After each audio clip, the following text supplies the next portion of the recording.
बिस्मिल्लाहिर्रहमानिर्रहीम अल्लाहुम्मा सल्लि अला मुहम्मद व अला आलि मुहम्मद।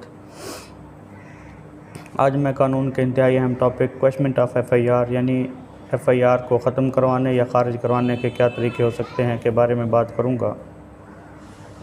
हमारे मुआशरे में आम रिवाज बन चुका है कि लोग एक दूसरे को नीचा दिखाने के लिए या फंसाने के लिए उनके ख़िलाफ़ झूठे और फ़र्ज़ी मुकदमात और FIRs थानों पर दर्ज करवा देते हैं, जिसके बाद वो बेगुनाह लोग, बेकसूर लोग बेचारे साल साल अदालतों में खींचते चले जाते हैं और परेशान होते हैं। माली तौर पर उन्हें काफ़ी नुकसान उठाना पड़ता है और उनका वक्त भी ज़ाय होता है।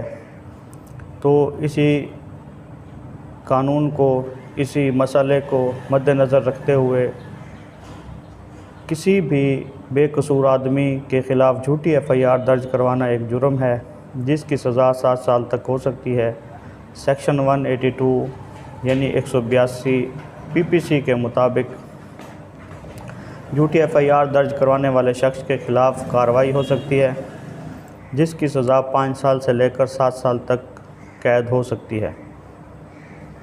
और इसी तरह से जो झूठी FIR दर्ज करवाई गई है उसके अंदर जो गवाह रखे गए हैं लामहल्ला तौर पर वो भी झूठे हैं, तो उन झूठे गवाहों के ख़िलाफ़ भी पाकिस्तान पिनल कोड के सेक्शन 193 और 194 के मुताबिक सज़ा हो सकती है। इसकी भी सख्त सज़ाएं हैं और इसकी सज़ा उम्र कैद तक भी हो सकती है। अब बात करते हैं कि अगर झूठी FIR दर्ज हो जाए तो फिर हम क्या करें। अगर FIR के इंदराज के बाद उसके मुकदमा का चालान मुतल्लिका अदालत में पेश नहीं हुआ और उस पर ट्रायल शुरू नहीं हुआ, तो आप आईन पाकिस्तान के आर्टिकल 199 और CRPC के सेक्शन 561A जो कि हाई कोर्ट की इनहेरेंट पावर होती है के तहत FIR के इखराज के लिए हाई कोर्ट में रिट कर सकते हैं। जब आपके ख़िलाफ़ कोई FIR दर्ज हुई है और आपको पता है ये झूठी है, बेबुनियाद है, तो आप हाई कोर्ट के अंदर आर्टिकल 199 कॉन्स्टिट्यूशन ऑफ पाकिस्तान और सेक्शन 561A CRPC के तहत हाई कोर्ट के अंदर रिट करके उस FIR को ख़ारिज करवा सकते हैं। इस अमल को क्वैशमेंट ऑफ FIR कहा जाता है। और इसी तरह अगर हम एक मिसाल से बात लें, एक मिसाल मैं आपको देता हूँ। हाई कोर्ट के जज लॉर्डशिप जस्टिस काज़म अली मलिक ने एक फ़ैसला दिया था, जिन्होंने एक केस में जो कि फ़रीक़ैन का आपस में कोई लेन देन का मसला था, एक फैक्ट्री के मालिक ने एक शख्स से तेल ख़रीदा और उसकी अदायगी ना की थी। ये दीवानी अदालत का मामला था, लेकिन मुद्दई ने पुलिस से साज़बाज़ करके, मिली भगत करके मालिक के ख़िलाफ़ दफ़ा 406 PPC यानी अमानत में ख़यानत का मुकदमा दर्ज करा दिया। तो अदालत आलिया ने FIR के ख़ारिज करने का हुक्म दिया और कहा कि ये दीवानी नौयत का मामला है, पुलिस ने अपने इख्तियारात से तजावुज़ किया है। और इसमें पुलिस को भी शटअप कॉल दी है कि आपने जो ये मुकदमा दर्ज किया है ये अपने इख्तियारात का नाजायज़ इस्तेमाल किया है और आपने इख्तियारात से तजावुज़ किया है। तो इस वजह से ना सिर्फ ये कि जज साहब ने मुकदमा के तफ्तीशी को हुक्म दिया कि वो मुलज़िम को 50,000 रुपये जुर्माना भी आयद करे, और इसी मद में फिर झूठी FIR देने की वजह से SHO को और तफ्तीशी अफसर को 50,000 रुपये जुर्माना हुआ। तो इसके अंदर ये है कि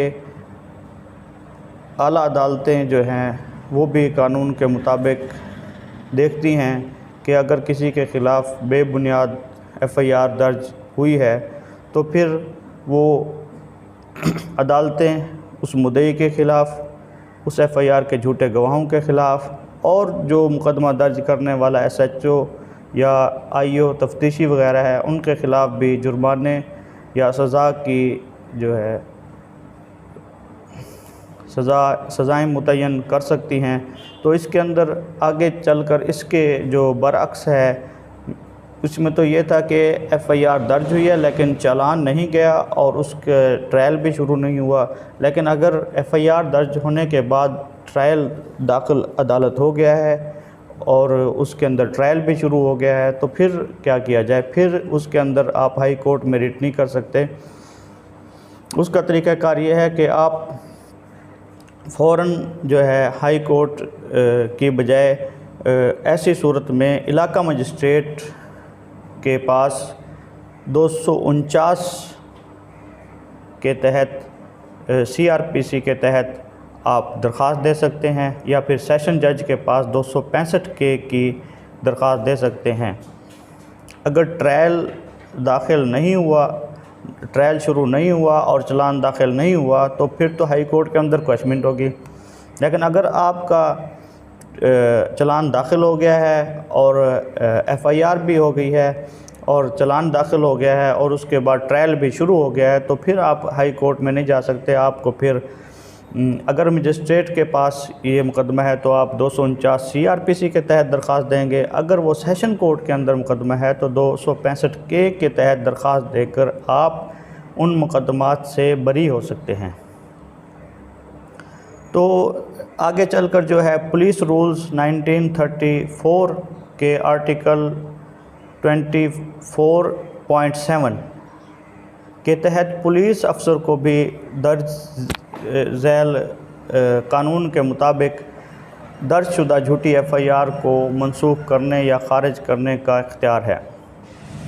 तो अदालतों के अलावा अगर आला पुलिस अफसर के पास आप अपनी शिकायत लेकर चले जाते हैं और अपने प्रूफ कर देते हैं कि ये झूठी एफ़आईआर है, तो आला अफसरान पुलिस भी जो है आर्टिकल 24.7 के तहत ये मुकदमा आपका ख़ारिज कर सकते हैं या मनसूख कर सकते हैं।